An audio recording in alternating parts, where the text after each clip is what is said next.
There was one time I went on a first date with this guy, and it really didn't go well, so I didn't think I was going to go on anymore with him. But then he asked me to go on another one, and I think to myself, maybe he just had a bad day, so I'll give it another shot.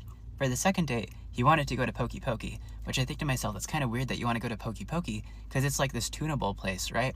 And then, if you want to kiss me afterwards, we're both going to have tuna breath, and my nose is more sensitive than most people's, and so it's going to make me gag if you have tuna breath. So flash forward to the next date, we're at Pokey Pokey eating our tuna bowls. He eats fast. I do not eat fast, I eat slower than most people. So he finishes his, and then he's just staring at me. He's like eyeing me up and down, and so I think to myself, it's kind of weird that he's looking at me like that. Is he sizing me up to decide if he can take me or something? Or is he figuring out like how he's gonna sell my body parts? What is he thinking?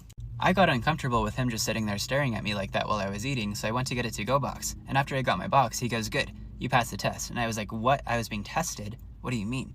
He goes, "I hate it when people waste food, so you passed the test. Do you want to go hang out in my car?"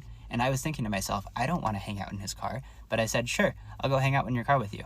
So we're sitting there in his car staring at the stars through the sunroof because it's nighttime. He looks over at me and he goes, "Hey, do you want to go for a drive?" And I was like, "Well, I don't really have anything better to do, so I guess so." And so we drive onto the interstate and then into the mountains. And at that point, I start to think to myself, oh my God, he's driving into the mountains, into the forest. Is he going to unalive me? Should I text somebody SOS? But I don't text anybody. I don't know why I didn't. I mean, obviously I turned out fine, but I should have texted somebody SOS, like this strange man is driving me into the mountains. And for this entire drive, he is not saying anything. And so I'm trying to make small talk, asking questions and like joking around, and he's giving like one-worded, very short answers. And so I'm even more panicking at this point. But then we're driving for a solid like 30, maybe 45 minutes into the mountains. And all of a sudden he goes, "Darn it, I can't remember where it's at. I was trying to take you to this really pretty view." And I was like, "Well, okay." So then he turns around and then he just pulls off to the side of the highway, puts the car in park and gets out of the car, and he doesn't get back in the car. He just like is outside leaning against the car. And I was like, okay, well, I guess I'm supposed to like get out and like lean against the car on the side of the highway with him, where there's literally nobody else for miles, no other cars in sight, no civilization in sight, just dark forest. Okay, and so we're sitting outside of his car staring up at the stars, and he leans in to kiss me, okay? And guess what? His breath smelled like tuna. And so ever since then, my friends nicknamed this guy Tuna Bowl.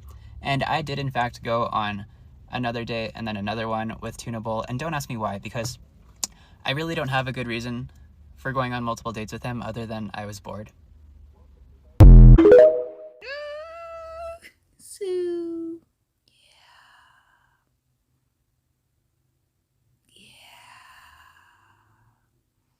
I don't like when I have to be the conversation starter, because if you know me and actually know me, I am a talker. I will talk your head off. I can talk about anything. There's so much to talk about. How many words is in the English dictionary? There's so much to talk about. I'll talk about something random we've been talking about for a long time. I deep dive, go down rabbit holes a lot. There's a lot of information that I have in my head, so I can talk about anything. But I hate it when somebody one word me. Like if I say this and nothing like that, like especially during conversations on texting apps and like social apps and dating apps, and I give you this whole paragraph and put questions all up in it, and you just one word me, or you don't answer the questions that I put in the message to keep the conversation going, that really irks me. If I ask you 2 questions and you only answer one, I probably won't respond back unless I really like you. But I'm going to let it be known that I don't like this. You need to answer both my questions. I'm gonna ask the question again in the next message, because you need to answer the question. Like it's communicating. We're conversing. That's how you do that. Like, what I hate it when somebody one word me, because in text message back in the day, I don't know if it's still a saying or it's still a rule, but if you one word me in a text, that's the end of the text. That's the end of the conversation. You sent me one word, like, okay, that's the end of the conversation for me. Because what am I supposed to do with that? You expect me to start another conversation. But why would I when it was your turn? You feel me? You know, like I'm not about to carry this conversation. Like, no, we will sit in silence. I'm okay with silence. I'm an only child. Like, I can do this all day. This is what I do all day. I be quiet. I can be quiet. They used to tell me, go here and be quiet.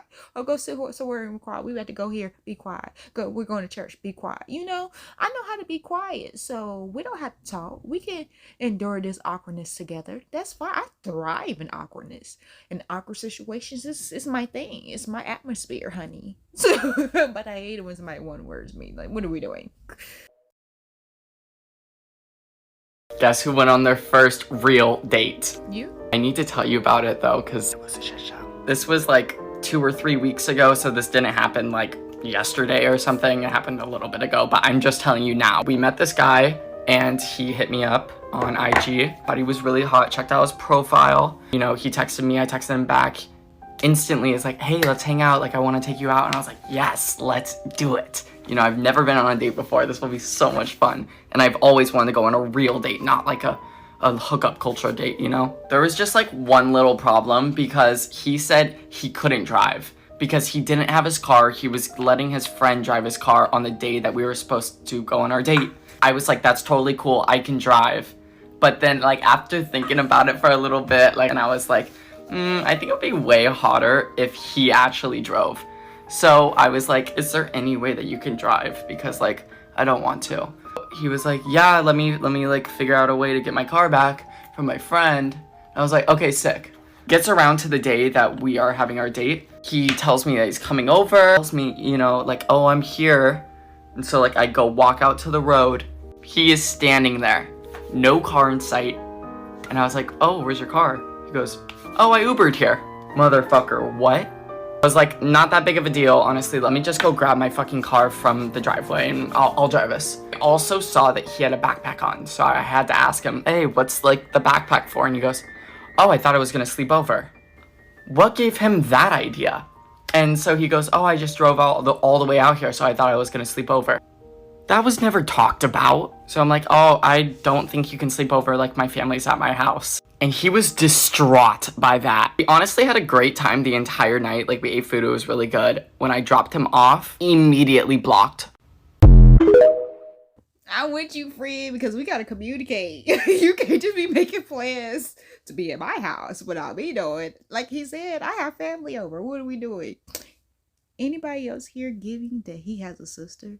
Like, he will look bomb as a girl too. He's beautiful as a guy, but he will also look beautiful as a girl too. Like, I really wonder if he has a sister, because he would look good as a boy or a girl. Like, honestly, I would not be surprised if he had a sister that looks exactly like him. Like, I can see it.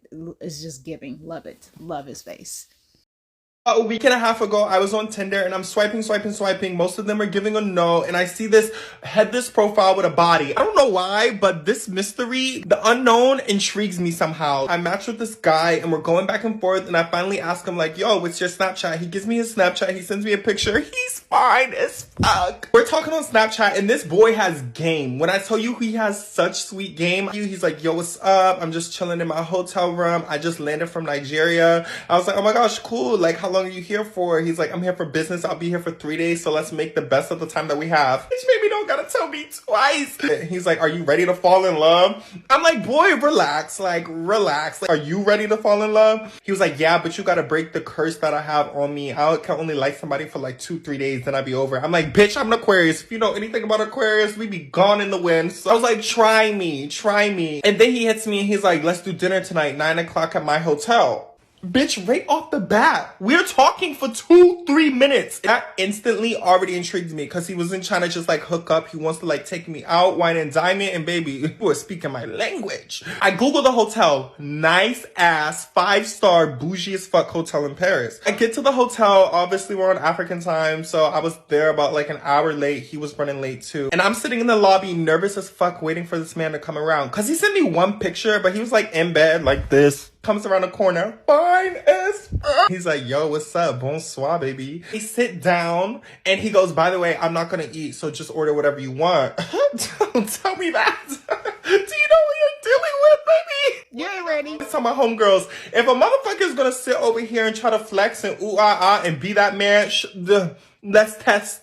You got the right one. So Big Papa, let's see how big those motherfucking pockets pockets are, Papa. So I ordered everything. I was like, can I have 2 porn star martinis? I want the lobster roll, the french fries, the little veggie sticks, and I want the mac and cheese. And he's sitting there like this.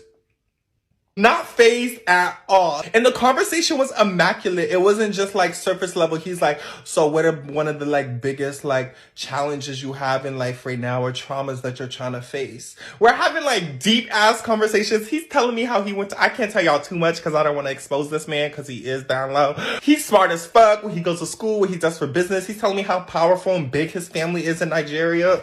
Just you speak my language, or you speak my language, or at the end of the dinner, the bill comes. It's literally like $200, and I look good as fuck. Like we just look good together. So he's like, let's go to the top of my rooftop. We have like a view or whatever, like at my hotel. And so we go up there. It's the Eiffel Tower. Look, I'm gonna put in a video. It was so beautiful. And then he goes, turn around, and he's like on his knee, fake proposing to me. I forgot to tell you, I was telling him on Snapchat that I want my big Nigerian wedding, like da-da-da-da. It'll be iconic, the first big royal gay Nigerian wedding.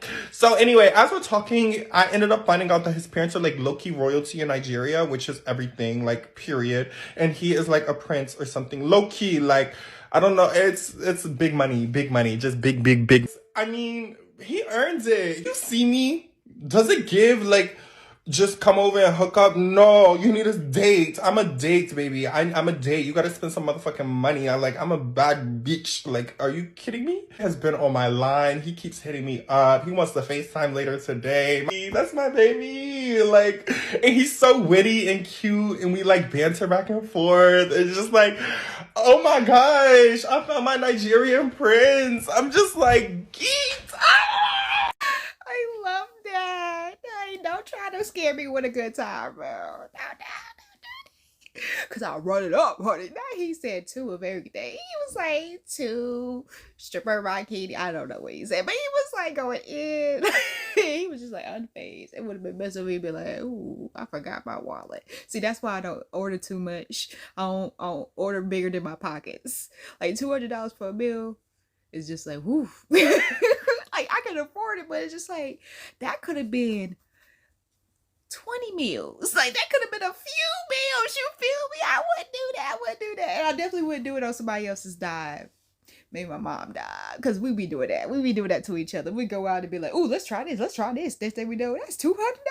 Well, it was worth it because it was good. Like me and my mom do that.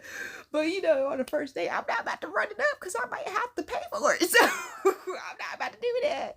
But that was cute. I love that for him. Yes, find you a Nigerian prince, honey. Living bad and bougie, like that's what I'm talking about. Do I look like a hookup? No, I look like a date, a mute with an outing. Like, what we doing? Let's be serious. Like, give me a reason to go on a date with you. And that was a reason. He gave him a reason. I love that. That's what I'm saying. Like, you can have standards. You can shoot for the stars, fool. Y'all see that he is living proof that you can have standards. You can ask for it and receive it, honey. Like, ask and you shall receive. And he got it. I love that for him. I love that for us. Because it's a us now. We did that. I'm involved now. Love it. Subscribe.